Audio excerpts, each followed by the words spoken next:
మన క్లయింట్ భయపడిపోయాడు. మా పోలీసోళ్ళొచ్చారు, పోలీసోళ్ళతో పాటు బ్యాంకోళ్ళొచ్చారు. వీళ్ళు ఇక మన ఇంట్లో సామాన్లన్నీ తీసుకుపోతే, ఆ ఇంట్లో సామాన్లేం లేవు. పాత సామాన్లు, ఇనుప సామాన్లు, ఇరిగిపోయిన కుర్చీలున్నాయి. అప్పెంత ఇచ్చిర్రు? 50,00,000 ఇచ్చిర్రు. మరి నేను చెప్పిన ఆయనకి, ఇంట్లో ఉన్న సామాన్లు ఇచ్చేసేయి, ఆ 50,00,000 మరి దాంతో సర్దుకోమని చెప్తే వాళ్ళు నవ్వుకుంటాం జరిగేది. అసలు నార్మల్‌గా ఈ ఇంట్లో అంటే సామాన్లు లేవు కాబట్టి బతికిపోయాడు ఆయన.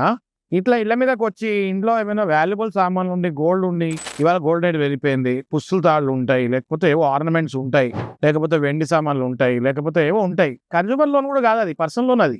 ఇది ఇలా ఇళ్ళ మీదకొచ్చేసి ఇదిగోండి మాకు జప్తు చేసేది ఉందని ఏదో ఒక చెత్త పేపర్ చూపించి తీసేసుకుంటానికి సాధ్యమవుతుందా? లేదు సార్, అస్సలు సాధ్యం కాదన్నా.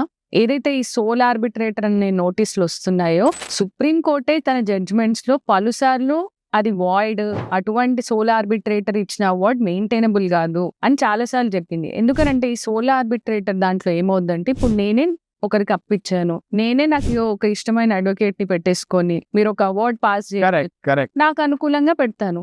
కానీ అకార్డింగ్ టు లా అదర్ వైపు కూడా, అటువైపు వాళ్ళది కూడా న్యాయం అన్యాయం వినాలి డెఫినెట్ గా. సో ఈ సోల్ ఆర్బిట్రేటర్ అవార్డ్స్ గానీ, ఇంటిని జప్తు చేస్తాను, నేను మూవబుల్స్ అన్ని రికవర్ చేసుకుంటాను, సామాన్ తీసుకెళ్లిపోతాను అనేది కుదరదు.